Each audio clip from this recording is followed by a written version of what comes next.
আমচুৱে যদি আপোনাৰ কাৰণে বুকুত গুলি লোৱাৰ সাহস ৰাখে তেতিয়াহ'লে আপুনি কিয় আমচুৰ সভাত আহিব নোৱাৰে? হিমন্ত বিশ্ব শৰ্মাৰ প্ৰত্যুত্তৰ কলমেৰে দিয়া শিকক। সুশিক্ষাই শিক্ষিত হওক মুছলমানসকলক আহ্বান জনাইছে আমচুৰ সভাপতি ও কৰ্মকৰ্তা সকলে। অসমৰ মুখ্যমন্ত্ৰী ডক্টৰ হিমন্ত বিশ্ব শৰ্মা মুছলমান সমাজক তুচ্ছ তাচ্ছিল্য কৰি কথা কৈ থাকে। সাম্প্ৰদায়িক মন্তব্য কৰিছিল কিছুদিন পূৰ্বে, আপোনালোকে নিশ্চয় শুনিছে। আজি আমচুৰ সভাপতিগৰাকীয়ে মুখ্যমন্ত্ৰীক কেইবাটাও অনুৰোধ ৰাখিছে আৰু মুছলমান সমাজক আহ্বান জনাইছে। প্ৰিয় দৰ্শক ও ভাই বন্ধুসকল, জিন্দাবাদৰ ৰাজনীতিক সংখ্যালঘু মুছলমানসকলে বাদ দিয়ক। মাননীয় আমচুৰ সভাপতি ৰেজাউল কৰিম চৰকাৰ চাহাবে আহ্বান জনাইছে মৰিগাঁও জিলাৰ ফলিয়ামাৰী পাম জনজাগৰণ সভাৰ পৰা। ৰাজনৈতিক দলসমূহে কেৱল ৰাজনীতিহে কৰি থাকে। AIUDF আৰু কংগ্ৰেছৰ সভাত জিন্দাবাদ জিন্দাবাদ কৰি যদি ভিৰ কৰিব পাৰে সংখ্যালঘু মুছলমানসকলে, তেতিয়াহ'লে আমচুৰ সভাত কিয় ভিৰ হ'ব নোৱাৰে? তাৰমানে সংখ্যালঘু মুছলমানসকলে এতিয়ালৈকেও জিন্দাবাদৰ ৰাজনীতি পৰিহাৰ কৰিব পৰা নাই।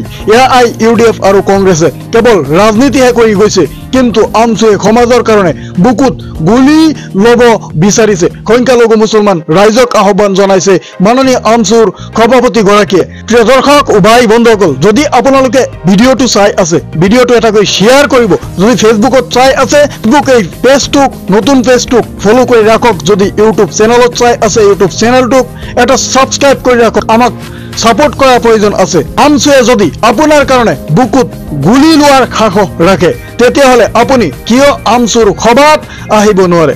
হিমন্ত বিশ্ব শৰ্মাৰ প্ৰত্যুত্তৰ কলমেৰে দিয়া শিকক। সুশিক্ষাই শিক্ষিত হওক মুছলমানসকলক আহ্বান জনাইছে আমচুৰ সভাপতি ও কৰ্মকৰ্তা সকলে। প্ৰিয় দৰ্শক ও ভাই বন্ধুসকল, আৰু লগতে মুখ্যমন্ত্ৰী হিমন্ত বিশ্ব শৰ্মাক অনুৰোধ কৰি কয় যে মৰিগাঁও জিলাৰ বৰাগাঁৱৰ গৰাখহনীয়াৰ সমস্যা স্থায়ীভাৱে সমাধান কৰিব লাগে আৰু ৰাস্তা পথৰ সমস্যাৰ সমাধান অতি সোনকালে কৰিব লাগে, নহ'লে ৰাস্তাত আন্দোলন কৰিবলৈ বাধ্য হ'ব আমচু।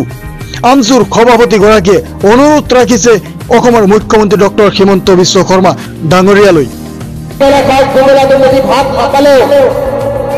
যদি জনগোষ্ঠীটোক জীয়াই ৰাখিবলগীয়া হয়, নিজৰ প্ৰাপ্য অধিকাৰ যদি লৈ জীয়াই থাকিবলগীয়া হয়, আত্মসন্মান লৈ যদি জীয়াই থাকিবলগীয়া হয়, তেনেহ'লে ল'ৰা ছোৱালীক আমি আমাৰ যি গ'ল আহিব লগা প্ৰজন্মৰ হাতত কিন্তু আমি কোনো অস্ত্ৰ নহয়, পৃথিৱীৰ আটাইতকৈ শক্তিশালী অস্ত্ৰ আমি কলম তুলি দিব লাগিব। আমি কলম তুলি দিব লাগিব, আমি কিতাপ তুলি দিব লাগিব তেওঁলোকৰ হাতত।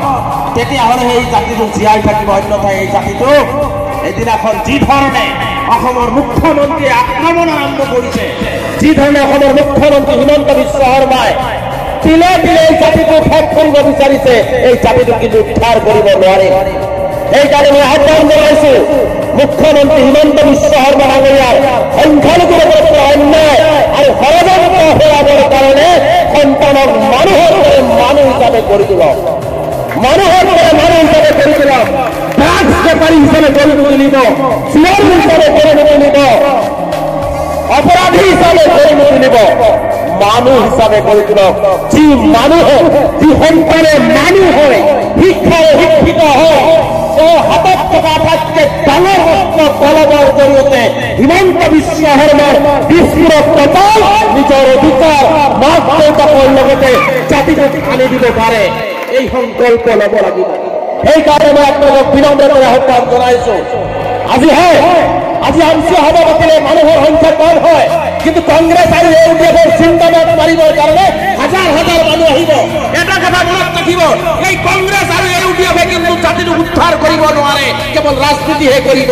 বিজেপিৰ কথা আমি ক'বলৈ নাযাওঁ, কাৰণ বিজেপি আমাৰ সদায় আমাক তেওঁলোকে মাহিয়াৰ দৃষ্টিৰে চাইছে, সদায় আমাক আক্ৰমণ কৰি আহিছে, সেই কথাবিলাক বাদ। কিন্তু সংখ্যালঘুৰ দৰদী বুলি জাহিৰ কৰে কংগ্ৰেছ বা AUDF দলে এই জাতিটোক উদ্ধাৰৰ ঠিকা তেওঁলোকে লোৱা নাই, এই জাতিটোক পংগু কৰাৰ ঠিকা তেওঁলোকে লৈছে। গতিকে ৰাজনীতিৰ ক্ষেত্ৰত ৰাজনীতিক বেলেগকে ৰাখক।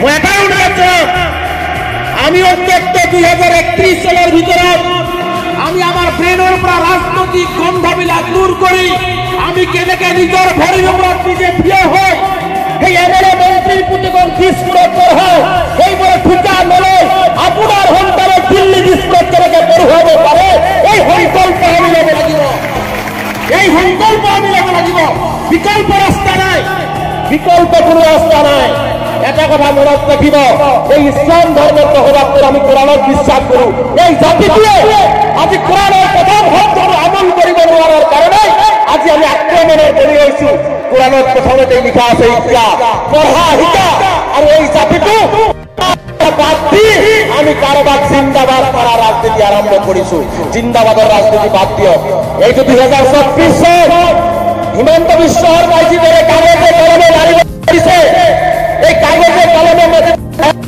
আক্ৰমণ কৰি আছে লাঠি দি প্ৰতি মাৰিলেই নহয় তেওঁ এতিয়া কাগজে কলমে মাৰি আছে আৰু এই কাগজে কলমেৰ জবাব আমি শিক্ষাৰে দিব আমি জ্ঞানৰ লাগিব